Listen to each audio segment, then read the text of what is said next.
Punjabi national वेख रहे सारे दर्शकों को प्यार भरी सत श्री अकाल, आदाब ते नमस्कार। मैं जग्गी ढिल्लों लैके हाजिर हाँ जी प्रोग्राम बियॉन्ड द हैडलाइनस। इस प्रोग्राम दे विच असी जिस टॉपिक ने हैडलाइनस बनाईयां हुंदियां ने उन्हां टॉपिक्स नूं लैके आने ते अपने एक्सपर्ट्स नाल तुहानूं रूबरू करते हैं ताकि उन्हां टॉपिक्स के उत्ते जिहड़ी इन डैप्थ इन्फॉर्मेशन है तुहाडे नाल शेयर की जाए। अज जिस टॉपिक ते तुहाडे नाल गलबात करांगे वो हैगा जी पेरेंट्स ते ग्रैंड पेरेंट्स दे नाल संबंधित जिहड़ी बहुत वड्डी अनाउंसमेंट की आ फैडरल गवर्नमेंट ने इमीग्रेशन नूं लैके। ते मेरे नाल इस डिस्कशन दे विच जिन्हां नूं असीं रिक्वेस्ट की और वो साडे स्टूडियो च आए ने सतनाम पन्नू जी, आओ उन्हां दा स्वागत करते हैं जी। सतनाम पन्नू जी सत श्री अकाल जी। धन्यवाद ढिल्लों साहब। तो स्वागत है जी तुहाडा स्टूडियो च आउण दा। ते जिस तरह तुहानूं पता है कि पंजाबियों वास्ते ये बहुत ही इंपॉर्टेंट टॉपिक आ और काफ़ी देर तो एक्सपैक्टेड सीगा ये अनाउंसमेंट। तो जिहड़ी अनाउंसमेंट हुई आ इहदी की डिटेल्स ने जी? ढिल्लों साहब, इमीग्रेशन की अहमियत हर उस कंट्री दे विच बहुत हुंदी आ जिथे भी बहुत सारे लोग बाहरले देशों तो आण के वसे हुंदे ने। सो कैनेडा भी उन्हां देशों विचों एक देश आ ਅਤੇ ਹਰੇਕ ਫੈਮਿਲੀ ਚਾਹੁੰਦੀ ਆ ਕਿ ਯੂਨੀਫਿਕੇਸ਼ਨ ਹੋਵੇ ਜਿਹਦੇ ਨਾਲ ਇਮੋਸ਼ਨਲ ਸਪੋਰਟ ਵੀ ਮਿਲਦੀ ਆ ਅਤੇ ਫੈਮਿਲੀ ਦਾ ਇਕੱਠੇ ਰਹਿਣ ਦੇ ਨਾਲ ਪੂਰੀ ਸੁਸਾਇਟੀ ਨੂੰ ਕੰਟਰੀਬਿਊਸ਼ਨ ਵੀ ਹੁੰਦੀ ਆ। ਸੋ 5 ਅਕਤੂਬਰ ਨੂੰ ਕੈਨੇਡਾ ਦੇ ਇਮੀਗ੍ਰੇਸ਼ਨ ਡਿਪਾਰਟਮੈਂਟ ਦੇ ਦੁਆਰਾ ਅਨਾਉਂਸਮੈਂਟ ਕੀਤੀ ਗਈ ਆ ਪੇਰੈਂਟਸ ਅਤੇ ਗ੍ਰੈਂਡ ਪੇਰੈਂਟਸ ਦੇ ਕੈਟੇਗਰੀ ਨੂੰ ਲੈ ਕੇ। 2020 ਦੇ ਵਿੱਚ ਕੈਨੇਡਾ ਇਮੀਗ੍ਰੇਸ਼ਨ ਡਿਪਾਰਟਮੈਂਟ ਨੇ ਇਹ ਪਾਲਿਸੀ ਹੋਲਡ ਤੇ ਪਾਈ ਸੀ। ਇਸ ਸਾਲ ਤੱਕ ਉਹਨਾਂ ਨੇ ਕੋਵਿਡ ਕਰਕੇ ਅਤੇ ਕੁਝ ਉਹਨਾਂ ਦੇ जो भी अपन रिक्वायरमेंट्स होणगियां उहदे करके हुण तक होल्ड ते सी। सो 5 अक्तूबर नूं ये प्रोग्राम अनाउंस कर दिता गया है। इस प्रोग्राम के राही इत्थों के कोई भी कनेडियन रेजिडेंट्स भाव कि जिहड़े इत्थों के परमानेंट रेजिडेंट ने, इत्थों के सिटीजन ने अपने पेरेंट्स नूं जां ग्रैंड पेरेंट्स नूं जे बुलाउणा चाहण तो स्पॉन्सर कर सकते हैं। सो इस प्रोग्राम के राही 13 अक्तूबर तो लैके 3 नवंबर तक 3 हफ्तियां वास्ते खुला रहेगा। सो ਦੁਪਹਿਰੇ शुरू होना ਅਤੇ मिडनाइट तक ये प्रोग्राम 3 नवंबर तक ओपन रहेगा। वो सारे स्पॉन्सर जिहड़े अपने पेरेंट्स ग्रैंड पेरेंट्स नूं स्पॉन्सर करना चाहुंदे ने अपना इंटरस्ट सबमिट कर सकते हैं। रैंडमली सिलैक्शन की जाएगी। जिन्हां व्यक्तियों का नाम या जिन्हें स्पॉन्सर्स का नाम पिकअप हो जाएगा उन्होंने इनविटेशन भेजा जाएगा। उन्होंने 60 दिन होणगे अपने पेरेंट्स ते ग्रैंड पेरेंट्स ਜਾਂ ਉਹਦੇ ਨਾਲ ਹੋਰ ਜਿਹੜੇ ਐਲੀਜੀਬਲ ਐਪਲੀਕੈਂਟਸ ਬਣਦੇ ਨੇ ਆਪਣੀ ਐਪਲੀਕੇਸ਼ਨ ਸਬਮਿਟ ਕਰਨ ਲਈ ਅਤੇ ਇਸ ਤਰ੍ਹਾਂ ਉਹਨਾਂ ਦਾ ਇਮੀਗ੍ਰੇਸ਼ਨ ਪ੍ਰੋਸੈਸ ਸ਼ੁਰੂ ਹੋ ਜਾਏਗਾ। ਜਿਹੜਾ ਤੁਸੀਂ ਇੱਕ ਵਰਡ ਯੂਜ਼ ਕੀਤਾ ਆ ਕਿ ਰੈਂਡਮਲੀ ਉਹ ਪਿਕ ਕਰਨਗੇ, ਸੋ ਕੀ ਇਹ ਵੀ ਫਿਰ ਉਹੀ ਲੋਟਰੀ ਸਿਸਟਮ ਹੋਇਆ ਜੀ? ਫਿਰ ਹਾਂਜੀ ਢਿੱਲੋਂ ਸਾਹਿਬ, ਇਹਨੂੰ ਲੋਟਰੀ ਸਿਸਟਮ ਕਹਿ ਸਕਦੇ ਹਾਂ। ਪਿਛਲੇ ਸਮੇਂ ਦੇ ਵਿੱਚ ਕੈਨੇਡਾ ਇਮੀਗ੍ਰੇਸ਼ਨ ਡਿਪਾਰਟਮੈਂਟ ਦੇ ਦੁਆਰਾ ਕਈ ਤਰ੍ਹਾਂ ਦੇ ਐਕਸਪੈਰੀਮੈਂਟਸ ਕੀਤੇ ਗਏ ਨੇ। ਇੱਕ ਟਾਈਮ ਇਹ ਸੀ ਫਸਟ ਗੋ ਫਸਟ ਸਰਵ कि जे 2 फरवरी ਜਾਂ ਜਿਹੜੀ ਵੀ ਡੇਟ ਨੂੰ ਪ੍ਰੋਗਰਾਮ ਖੋਲ੍ਹਿਆ ਜਾਂਦਾ ਸੀ ਜੇ ਜਿੰਨਾ ਵੀ ਨੰਬਰ ਆਫ ਐਪਲੀਕੇਸ਼ਨਸ ਲੈਣਾ ਸੀ ਸਭ ਤੋਂ ਪਹਿਲਾਂ ਜਿਹੜੇ ਸਬਮਿਟ ਕਰ ਦੇਣਗੇ ਉਹਨਾਂ ਦੀਆਂ ਐਪਲੀਕੇਸ਼ਨਸ ਲੈ ਲਈਆਂ ਜਾਣਗੀਆਂ। ਉਸ ਤੋਂ ਬਾਅਦ ਇੱਕ ਲਿਮਟਿਡ ਵਿੰਡੋ ਵਾਸਤੇ ਪ੍ਰੋਗਰਾਮਸ ਖੋਲ੍ਹੇ ਗਏ। ਪਰ ਇਹਨਾਂ ਸਾਰੀਆਂ ਚੀਜ਼ਾਂ ਤੋਂ ਇਸ ਵਾਰੀ ਨਵਾਂ ਐਕਸਪੈਰੀਮੈਂਟ ਕਰਨ ਲੱਗੇ ਨੇ ਤੇ ਕਹਿ ਰਹੇ ਨੇ ਕਿ ਕਾਫੀ ਸੁਚੱਜਾ ਤੇ ਵਧੀਆ ਹੋਏਗਾ ਕਿ 2020 ਦੇ ਵਿੱਚ 10,000 ਐਪਲੀਕੇਸ਼ਨਸ ਲੈਣੀ ਆ, 2021 ਦੇ ਵਿੱਚ 30,000 ਐਪਲੀਕੇਸ਼ਨ ਲੈਣੀ ਆ। 3 ਵੀਕਸ ਦੀ ਵਿੰਡੋ ਦੇ ਦਿੱਤੀ ਗਈ ਆ। ਉਹ ਸਾਰੇ ਸਪੌਂਸਰ ਜੋ ਸਮਝਦੇ ਨੇ ਕਿ ਉਹ ਐਲੀਜੀਬਲ ਨੇ ਅਤੇ ਜਿਨ੍ਹਾਂ ਨੂੰ ਬੁਲਾਉਣਾ ਚਾਹੁੰਦੇ ਨੇ ਉਹਨਾਂ ਦੀ ਵੀ ਐਲੀਜੀਬਿਲਟੀ ਬਣਦੀ ਆ, ਉਹ ਆਪਣਾ ਇੰਟਰਸਟ ਸਬਮਿਟ ਕਰ ਦੇਣਗੇ ਅਤੇ ਜੇ ਮੈਕਸਿਮਮ ਜੋ ਵੀ ਨੰਬਰ ਇਮੀਗ੍ਰੇਸ਼ਨ ਡਿਪਾਰਟਮੈਂਟ ਦੇ ਕੋਲ ਜਾਏਗਾ ਉਹ 10,000 ਦਾ ਨੰਬਰ ਪਿਕ ਕਰ ਲੈਣਗੇ, ਜਿਹਨੂੰ ਤੁਸੀਂ ਲੋਟਰੀ ਸਿਸਟਮ ਕਹਿ ਸਕਦੇ ਹੋ, ਜਿਹਨੂੰ ਪਿਕ ਕਹਿ ਸਕਦੇ ਹੋ। ਸੋ ਇਹਨੂੰ ਕੋਈ ਵੀ ਨਾਮ ਦੇ ਸਕਦੇ ਹੋ। ਤੇ ਪੰਨੂ ਸਾਹਿਬ, ਜਿਹੜਾ ਤੁਸੀਂ ICCRC ਦੇ ਸਰਟੀਫਾਈਡ ਜਿਹੜਾ ਇਮੀਗ੍ਰੇਸ਼ਨ ਕੰਸਲਟੈਂਟ ਹੈਗੇ ਹੋ ਔਰ ਐਡੀ ਸਕਸੈਸਫੁਲ ਪ੍ਰੈਕਟਿਸ ਤੁਸੀਂ ਰਨ ਕਰ ਰਹੇ ਹੋ ਕੈਲਗਰੀ ਦੇ ਵਿੱਚ, ਕੀ ਤੁਹਾਨੂੰ ਲੱਗਦਾ ਹੈ ਵੀ ਇਹ ਜਿਹੜਾ ਲੋਟਰੀ ਸਿਸਟਮ ਆ ਇਹ ਇਨ ਜਨਰਲ ਬੜਾ ਇੱਕ ਨੋਰਮਲ ਜਾਂ ਇਹਨੂੰ ਅੱਛੇ ਉਹਦੇ ਨਾਲ ਲਿੱਤਾ ਜਾਣਾ ਚਾਹੀਦਾ, ਸਪਿਰਿਟ ਨਾਲ ਲਿੱਤਾ ਜਾਣਾ ਚਾਹੀਦਾ, ਜਾਂ ਇਹਦੇ 'ਚ ਥੋੜ੍ਹੀ ਜਿਹੀ ਸੁਧਾਰ ਦੀ ਲੋੜ ਹੈਗੀ ਹੈ? नहीं ढिल्लों साहब, देखो ਜਿਹੜਾ ਕੋਈ ਵੀ ਪ੍ਰੋਗਰਾਮ ਦਾ ਕ੍ਰਾਈਟੇਰੀਆ ਉਲੀਕਿਆ ਜਾਂਦਾ ਆ ਉਸ 'ਤੇ ਕਾਫੀ ਪਹਿਲਾਂ ਸਰਚ ਕੀਤੀ ਜਾਂਦੀ ਆ, ਫੀਡਬੈਕ ਇਨਪੁਟ ਲਿਆ ਜਾਂਦਾ ਆ ਲੋਕਾਂ ਦੇ ਕੋਲੋਂ, ਉਹਦੇ ਬੇਸ 'ਤੇ ਪ੍ਰੋਗਰਾਮ ਤਿਆਰ ਕੀਤਾ ਜਾਂਦਾ ਆ। ਕੋਈ ਵੀ ਇੱਕ ਲਿਮਟਿਡ ਨੰਬਰ ਆਫ ਇਮੀਗ੍ਰੈਂਟਸ ਜਿਹੜਾ ਇੱਕ ਹਰੇਕ ਸਾਲ ਦੇ ਵਿੱਚ ਹਰੇਕ ਕੈਟੇਗਰੀ ਦੇ ਵਿੱਚ ਕੈਨੇਡਾ ਗੌਰਮੈਂਟ ਬੁਲਾਉਂਦੀ ਆ। ਸੋ ਪੇਰੈਂਟਸ ਗ੍ਰੈਂਡ ਪੇਰੈਂਟਸ ਦੇ ਵਿੱਚੋਂ ਇਸ ਸਾਲ 10,000 ਨੇ, ਕਿਉਂਕਿ ਟਾਈਮ ਥੋੜਾ ਰਹਿ ਗਿਆ। ਅਗਲੇ ਸਾਲ 30,000 ਨੇ, ਪਰ ਉਹ 10,000 ਜਾਂ 30,000 ਕਿਹੜੇ ਲੈਣੇ ਨੇ, ਕੋਈ ਕ੍ਰਾਈਟੇਰੀਆ ਰੱਖਣਾ ਪਏਗਾ। ਹਰੇਕ ਪ੍ਰੋਗਰਾਮ ਦੇ ਪਲੱਸ ਅਤੇ ਨੈਗੇਟਿਵ ਪੁਆਇੰਟਸ ਹੁੰਦੇ ਨੇ। ਜੇ ਤੁਹਾਨੂੰ ਯਾਦ ਹੋਵੇ ਤਾਂ ਜਿਹੜਾ ਫਸਟ ਕਮ ਫਸਟ ਸਰਵ ਸੀ, ਉਹਦੇ ਵਿੱਚ ਕੁਝ ਲੋਕੀ ਜਿਹੜੇ ਪਹਿਲਾਂ ਐਪਲੀਕੇਸ਼ਨ ਤਿਆਰ ਕਰਕੇ 2 ਫਰਵਰੀ ਨੂੰ ਜੇ ਟੋਰਾਂਟੋ ਐਪਲੀਕੇਸ਼ਨ ਜਾਣੀ ਹੁੰਦੀ ਸੀ ਤਾਂ ਟੋਰਾਂਟੋ ਤੋਂ ਪਹਿਲਾਂ ਜਾ ਕੇ ਲੋਕੀ ਸਟੈਪ ਇਨ ਕਰਕੇ ਬਾਈ ਹੈਂਡ ਉਹਨਾਂ ਲੋਕਾਂ ਨੂੰ ਪਹਿਲ ਮਿਲ ਜਾਂਦੇ ਸੀ, ਉੱਥੋਂ ਵਾਲਿਆਂ ਨੂੰ ਉਹ ਸਬਮਿਟ ਕਰ ਦਿੰਦੇ ਸੀ। ਵੈਸਟ ਕੋਸਟ ਵਾਲੇ ਪਿੱਛੇ ਰਹਿ ਜਾਂਦੇ ਸੀ, ਕਈ ਕੋਰੀਅਰ 2 ਦਿਨ ਪਹਿਲਾਂ ਕਰ ਦਿੰਦੇ ਸੀ। ਗਵਰਨਮੈਂਟ ਨੇ ਉਹ ਵੀ ਚੀਜ਼ ਖਤਮ ਕੀਤੀ ਕਿ ਨਹੀਂ, ਡੇਟ ਆਫ ਜਿਹੜੀ ਮੇਲਿੰਗ ਆ ਉਹ date of programme the opening ਤੋਂ ਪਹਿਲਾਂ ਨਹੀਂ ਹੋਣੀ ਚਾਹੀਦੀ। ਸੋ ਇਸ ਤਰ੍ਹਾਂ ਹਰੇਕ ਪ੍ਰੋਗਰਾਮ ਦੇ ਵਿੱਚ ਪਲੱਸ ਮਾਈਨਸ ਹੁੰਦੇ ਨੇ। ਆਈ ਗੈਸ ਲੋਟਰੀ ਸਿਸਟਮ ਸਾਰਿਆਂ ਨੂੰ ਇਕੁਅਲ ਓਪਰਚੁਨਿਟੀ ਆ। ਇਹਨਾਂ ਨੇ ਚੰਗੀ ਚੀਜ਼ ਇਹ ਕਰ ਦਿੱਤੀ ਹੁਣ ਕਿ ਇਹਦੀ 3 ਵੀਕਸ ਵਾਸਤੇ ਓਪਨ ਕਰ ਦਿੱਤਾ ਪ੍ਰੋਗਰਾਮ, ਤਾਂ ਕਿ ਸਾਰਿਆਂ ਨੂੰ ਬਰਾਬਰ ਮੌਕਾ ਦਿੱਤਾ ਜਾਵੇ। ਨਹੀਂ ਤੇ ਪਹਿਲਾਂ ਜਦੋਂ ਇੱਕ ਥੋੜ੍ਹੇ ਟਾਈਮ ਲਈ 1 ਘੰਟੇ ਲਈ ਜਾਂ ਨੰਬਰ ਆਫ ਐਪਲੀਕੇਸ਼ਨ ਕੰਪਲੀਟ ਹੋਣ ਤੱਕ ਦਾ ਥੋੜ੍ਹਾ ਟਾਈਮ ਰੱਖਿਆ ਜਾਂਦਾ ਸੀ ਵਿੰਡੋ, ਉਹਦੇ ਵਿੱਚ ਜਿਹੜੇ ਟੈਕਨੀਕਲੀ IT ਟੈਕਨੀਕਲੀ ਸਾਊਂਡ ਬੰਦੇ ਸੀ ਉਹ ਕਈ ਵਾਰੀ ਬੈਨੀਫਿਟ ਲੈ ਜਾਂਦੇ ਸੀ। ਸਧਾਰਨ ਬੰਦੇ ਜਿਹੜੇ ਇਸ ਵਿੱਚ ਬਹੁਤੇ ਸਮਾਰਟ ਨਹੀਂ ਸੀ ਉਹ ਕਈ ਵਾਰੀ ਪਿੱਛੇ ਰਹਿ ਜਾਂਦੇ ਸੀ। ਜਿਹੜੇ ਟੈਕ ਸੈਵੀ ਸੀਗੇ ਜੀ ਉਹ ਕੁਇਕਲੀ ਉਸ ਚੀਜ਼ ਨੂੰ ਸਮਝ ਕੇ ਉਹ ਆਪਣਾ ਪ੍ਰੋਸੈਸ ਕੰਪਲੀਟ ਕਰ ਲੈਂਦੇ ਸੀ। ਜਿਹਨੂੰ ਥੋੜੀ ਜੀ ਆਪਣੇ ਲੈਵਲ ਤੇ ਮਿਹਨਤ ਕਰਨੀ ਪੈਂਦੀ ਸੀ ਉਹ ਕਿਤੇ ਨਾ ਕਿਤੇ ਉਲਝ ਜਾਂਦਾ ਸੀ। ਹਾਂਜੀ, ਨਹੀਂ ਠੀਕ ਹੈ ਜੀ। ਕਈ ਪ੍ਰੋਗਰਾਮਾਂ ਦੀ ਕਈ ਐਡਵਾਂਟੇਜਸ ਹੁੰਦੀਆਂ ਨੇ, ਕਈ ਡਿਸਐਡਵਾਂਟੇਜ ਹੁੰਦੀ ਹੈ। ਸੋ ਦੇਖਦੇ ਹਾਂ, ਉਮੀਦ ਕਰਦੇ ਹਾਂ ਕਿ ਇਹ ਸਾਰਿਆਂ ਵਾਸਤੇ ਬੈਨੀਫੀਸ਼ੀਅਲ ਹੋਏਗਾ ਜੀ ਪ੍ਰੋਗਰਾਮ। ਤੇ ਹੁਣ ਗੱਲ ਜਿਹੜੀ ਨੈਕਸਟ ਤੁਹਾਨੂੰ ਮੈਂ ਪੁੱਛਣਾ ਚਾਹੁੰਦਾ ਜੀ, ਉਹ ਹੈਗੀ ਹੈ ਐਲੀਜੀਬਿਲਿਟੀ। ਜਿਹੜਾ ਸਪਾਂਸਰ ਹੋਏਗਾ ਤੇ ਜਿਹੜਾ ਸਪਾਂਸਰ ਹੈ ਉਹਦੇ ਵਿੱਚ ਵੀ ਕੋਈ ਚੇਂਜਸ ਨੇ ਜਾਂ ਉਹਦੀ ਕੀ ਹੈਗੀ ਹੈ ਜੀ ਡਿਟੇਲਸ? ਨਹੀਂ, ਸਪਾਂਸਰ ਦੀ ਐਲੀਜੀਬਿਲਿਟੀ ਕ੍ਰਾਈਟੇਰੀਆ ਬੜਾ ਡਿਟੇਲ ਦੇ ਵਿੱਚ ਦਿੱਤਾ ਹੋਇਆ। ਉਹਦੇ ਵਿੱਚ ਕੋਈ ਚੇਂਜਸ ਜਿਹੜੀਆਂ ਨੇ ਨੋਟ ਨਹੀਂ ਕੀਤੀਆਂ ਗਈਆਂ। ਸੋ ਕੋਈ ਵੀ ਕੈਨੇਡੀਅਨ ਰੈਜ਼ੀਡੈਂਟ ਜਿਸ ਦੀ 18 ਸਾਲ ਦੀ ਉਮਰ ਹੋਵੇ, ਉਸ ਦਾ ਸਟੇਟਸ ਪਰਮਾਨੈਂਟ ਰੈਜ਼ੀਡੈਂਟ ਹੋਵੇ, ਜਾਂ ਉਹ ਕੈਨੇਡੀਅਨ ਸਿਟੀਜ਼ਨ ਹੋਵੇ, ਜਾਂ ਜਿਹੜੀ ਫਸਟ ਨੇਸ਼ਨ ਨੂੰ ਬਿਲੋਂਗ ਕਰਦਾ ਹੋਵੇ, ਸੋ ਉਸ ਟ੍ਰੀਟੀ ਦੇ ਅੰਡਰ ਸੋ ਉਹ ਸਾਰੇ ਵਿਅਕਤੀ ਐਲੀਜੀਬਲ ਨੇ ਸਪਾਂਸਰ ਹੋਣ ਦੇ ਵਾਸਤੇ। ਉਹ ਆਪਣੇ ਪੇਰੈਂਟਸ ਗ੍ਰੈਂਡ ਪੇਰੈਂਟਸ ਨੂੰ ਸਪਾਂਸਰ ਕਰ ਸਕਦੇ ਨੇ। ਇਹਦੇ ਨਾਲ ਥੋੜਾ ਹੋਰ ਇਨਕਮ ਕ੍ਰਾਈਟੇਰੀਆ ਵੀ ਰੱਖਿਆ ਕਿ ਐਗਜ਼ਿਸਟਿੰਗ ਕਰੰਟ ਈਅਰ ਤੋਂ ਲੈ ਕੇ ਪ੍ਰੀਵੀਅਸ 3 ਈਅਰ ਤੱਕ ਦੀ ਕਿ ਮਿਨੀਮਮ ਇਨਕਮ ਰਿਕੁਆਇਰਮੈਂਟ ਕੀ ਹੋਏਗੀ, ਤਾਂ ਕਿ ਉਹ ਆਪਣੇ ਪੇਰੈਂਟਸ ਗ੍ਰੈਂਡ ਪੇਰੈਂਟਸ ਤੇ ਹੋਰ ਜਿਹੜੇ ਫੈਮਿਲੀ ਦੇ ਵਿੱਚ ਆ ਰਹੇ ਨੇ ਉਹਨਾਂ ਨੂੰ ਸਪੋਰਟ ਕਰ ਸਕਣ। ਤੇ ਜਿਹੜੀ ਇਹ ਮਿਨੀਮਮ ਇਨਕਮ ਕ੍ਰਾਈਟੇਰੀਆ ਹੈਗਾ ਉਹਦੇ 'ਚ ਮੇਰੇ ਖਿਆਲ ਫੈਮਿਲੀ ਦੀ ਯੂਨਿਟ ਹੈਗੀ ਆ, ਉਹ ਕਿੰਨੇ ਮੈਂਬਰਸ ਨੇ ਉਹ ਵੀ ਮੇਰੇ ਖਿਆਲ ਸ਼ਾਇਦ ਪਾਰਟ ਹੈਗਾ ਜੀ। ਹਾਂ ਬਿਲਕੁਲ ਢਿੱਲੋਂ ਸਾਹਿਬ।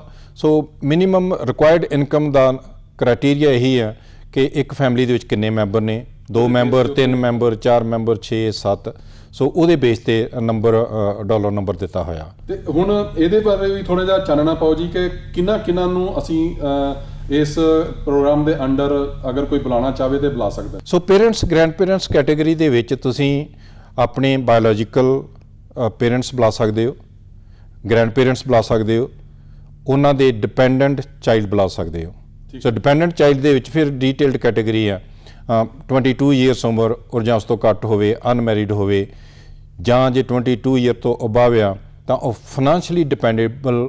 22 ਈਅਰ ਤੋਂ ਪਹਿਲਾਂ ਉਹਦੀ ਕੰਟੀਨਿਊਟੀ ਜਿਹੜੀ ਆ ਪੇਰੈਂਟਸ ਤੇ ਫਾਈਨੈਂਸ਼ੀਅਲ ਡਿਪੈਂਡੇਬਿਲਿਟੀ ਦੀ ਕੰਟੀਨਿਊਸ਼ਨ ਹੋਵੇ, ਤੇ ਉਹਦਾ ਜੇ ਕੋਈ ਹੈਲਥ ਇਸ਼ੂ ਆ ਤਾਂ ਉਹਦੇ ਕਰਕੇ ਉਹਨੂੰ ਵੀ 22 ਈਅਰ ਤੋਂ ਉੱਪਰ ਹੋਣ ਕਰਕੇ ਡਿਪੈਂਡੈਂਟ ਕੈਟੇਗਰੀ ਦੇ ਵਿੱਚ ਗਿਣਿਆ ਜਾਂਦਾ ਹੈ। ਠੀਕ ਹੈ ਜੀ। ਤੇ ਹੁਣ ਇਹ ਮੈਂ ਤੁਹਾਡੇ ਤੋਂ ਜਾਣਨਾ ਚਾਹੂੰਗਾ ਜੀ ਕਿ ਇਹਨੂੰ ਇਸ ਐਪਲੀਕੇਸ਼ਨ ਨੂੰ ਪ੍ਰੋਸੈਸ ਕਰਨ ਦਾ ਕੀ ਪ੍ਰੋਸੈਸ ਕੀ ਹੈ ਜੀ? ਕਿੱਦਾਂ ਜਿਹੜਾ ਆ ਉਹ ਆਪਾਂ ਕੋਈ ਵੀ ਇੰਡੀਵਿਜੂਅਲ ਜਿਹੜਾ ਅਪਲਾਈ ਕਰ ਸਕਦਾ ਜੀ? ਇਸ ਕੈਟੇਗਰੀ ਨੂੰ ਅਪਲਾਈ ਕਰਨ ਵਾਸਤੇ 2 ਪਾਰਟਸ ਰੱਖੇ ਨੇ ਇਮੀਗ੍ਰੇਸ਼ਨ ਡਿਪਾਰਟਮੈਂਟ ਨੇ। ਹਾਂਜੀ। ਸੋ ਪਹਿਲਾ ਪਾਰਟ ਕਿ ਲੈਟਰ ਆਫ ਇੰਟਰਸਟ ਸਬਮਿਟ ਕਰਨਾ। ਠੀਕ ਹੈ ਜੀ। ਸੋ 13 ਅਕਤੂਬਰ ਨੂਨ ਟਾਈਮ ਤੋਂ ਲੈ ਕੇ, ਜਿਹੜਾ ਕਿ ਈਸਟਰਨ ਸਟੈਂਡਰਡ ਟਾਈਮ ਨੂਨ 13 ਅਕਤੂਬਰ ਤੋਂ ਲੈ ਕੇ 3 ਨਵੰਬਰ 12 PM ਤੱਕ ਦਾ ਇਹਨੂੰ ਓਪਨ ਰੱਖਿਆ ਗਿਆ। ਠੀਕ ਹੈ ਜੀ। ਸੋ ਲੈਟਰ ਆਫ ਇੰਟਰਸਟ ਸਬਮਿਟ ਕਰਨਾ, ਉਹ ਕੋਈ ਵੀ ਸਪਾਂਸਰ ਜਿਹੜਾ ਕਿ ਸਪਾਂਸਰ ਹੋਣ ਦੀਆਂ ਐਲੀਜੀਬਿਲਿਟੀਜ਼ ਰਿਕੁਆਇਰਮੈਂਟਸ ਪੂਰੀਆਂ ਕਰਦਾ ਆ, ਉਹ IRCC ਦੀ ਵੈਬਸਾਈਟ ਜਾ ਕੇ ਆਨਲਾਈਨ ਆਪਣੀ ਲੈਟਰ ਆਫ ਇੰਟਰਸਟ ਸਬਮਿਟ ਕਰ ਸਕਦਾ ਹੈ। ਠੀਕ ਹੈ ਜੀ। ਤੇ ਤੁਸੀਂ ਇੱਕ ਵਰਡ ਯੂਜ਼ ਕੀਤਾ ਲੈਟਰ ਆਫ ਇੰਟਰਸਟ, ਤੇ ਇਹਦੇ ਬਾਰੇ 'ਚ ਥੋੜਾ ਜਿਹਾ ਹੋਰ ਡਿਟੇਲ 'ਚ ਦੱਸੋ ਜੀ ਸਾਡੇ ਵਿਊਜ਼ ਵਾਸਤੇ ਕਿ ਲੈਟਰ ਆਫ ਇੰਟਰਸਟ ਕੀ ਚੀਜ਼ ਹੈ ਜੀ? ਲੈਟਰ ਆਫ ਇੰਟਰਸਟ ਇਹ ਕਿ ਕੰਪਲੀਟ ਐਪਲੀਕੇਸ਼ਨ ਕਾਫੀ ਲੰਬੀ ਚੜੀ ਹੋਏਗੀ। PR ਨੂੰ ਜਿਨ੍ਹਾਂ ਨੂੰ ਇਨਵੀਟੇਸ਼ਨ ਮਿਲੇਗਾ ਆਪਣੇ ਪੇਰੈਂਟਸ ਤੇ ਗ੍ਰੈਂਡ ਪੇਰੈਂਟਸ ਤੇ ਬਾਕੀ ਫੈਮਿਲੀ ਕੈਟੇਗਰੀ ਦੇ ਵਿੱਚ ਸਬਮਿਟ ਕਰਨ ਵਾਸਤੇ, ਐਪਲੀਕੇਸ਼ਨ ਸਬਮਿਟ ਕਰਨ ਵਾਸਤੇ। ਪਰ ਉਹਦੇ ਵਾਸਤੇ ਪਹਿਲਾਂ ਇਹਨਾਂ ਨੇ ਇੱਕ ਸ਼ਾਰਟ ਐਪਲੀਕੇਸ਼ਨ ਕਹਿ ਲਈਏ ਜਿਵੇਂ ਐਕਸਪ੍ਰੈਸ ਐਂਟਰੀ ਦੇ ਵਿੱਚ ਪ੍ਰੋਫਾਈਲ ਬਣਾਈ ਜਾਂਦੀ ਹੈ, ਇਸੇ ਤਰ੍ਹਾਂ ਇਸ ਕੈਟੇਗਰੀ ਦੇ ਵਿੱਚ ਲੈਟਰ ਆਫ ਇੰਟਰਸਟ ਕੈਟੇਗਰੀ ਰੱਖੀ ਗਈ ਆ। ਸੋ ਲੈਟਰ ਆਫ ਇੰਟਰਸਟ ਦੇ ਵਿੱਚ ਤੁਸੀਂ ਆਨਲਾਈਨ ਜਾ ਕੇ ਜਿਹੜੀ ਕਿ ਓਪਨ ਹੋਏਗੀ 13 ਅਕਤੂਬਰ ਨੂੰ ਹੀ, ਉਹਨੂੰ ਤੁਸੀਂ ਆਪਣੀ ਇਨਫੋਰਮੇਸ਼ਨ ਫਿਲ ਇਨ ਕਰਕੇ ਆਪਣੇ ਪੇਰੈਂਟਸ ਗ੍ਰੈਂਡ ਪੇਰੈਂਟਸ ਦੀ ਇਨਫੋਰਮੇਸ਼ਨ ਫਿਲ ਇਨ ਕਰਕੇ ਆਨਲਾਈਨ ਸਬਮਿਟ ਕਰ ਸਕਦੇ ਹੋ। ਵਿਊਅਰਸ ਨੂੰ ਦੱਸ ਦਈਏ ਜੀ ਕਿ ਸਾਡੀ ਅੱਜ ਗੱਲਬਾਤ ਚੱਲ ਰਹੀ ਹੈ ਜੀ ਸਤਨਾਮ ਪੰਨੂ ਜੀ ਨਾਲ। ਇਹ ICCRC ਸਰਟੀਫਾਈਡ ਇਮੀਗ੍ਰੇਸ਼ਨ ਕੰਸਲਟੈਂਟ ਨੇ, ਇੱਕ ਸਕਸੈਸਫੁਲ ਪ੍ਰੈਕਟਿਸ ਰਨ ਕਰ ਰਹੇ ਨੇ ਜੀ ਕੈਲਗਰੀ ਦੇ ਵਿੱਚ। ਤੇ ਅਸੀਂ ਜਿਹੜੀਆਂ ਪੇਰੈਂਟਸ ਗ੍ਰੈਂਡ ਪੇਰੈਂਟਸ ਦੀ ਸਪਾਂਸਰਸ਼ਿਪ ਨੂੰ ਲੈ ਕੇ ਜਿਹੜੀਆਂ ਚੇਂਜਸ ਆਈਆਂ ਨੇ ਉਹਦੇ ਰਿਗਾਰਡਿੰਗ ਗੱਲਬਾਤ ਇਹਨਾਂ ਨਾਲ ਕਰ ਰਹੇ ਹਾਂ, ਡਿਟੇਲਸ ਜਾਣ ਰਹੇ ਹਾਂ ਤੇ ਇਹ ਗੱਲਬਾਤ ਸਾਡੀ ਜਾਰੀ ਰਹੇਗੀ ਜੀ। ਮਿਲਦੇ ਹਾਂ ਜੀ ਇੱਕ ਛੋਟੇ ਜਿਹੇ ਬ੍ਰੇਕ ਤੋਂ ਬਾਅਦ।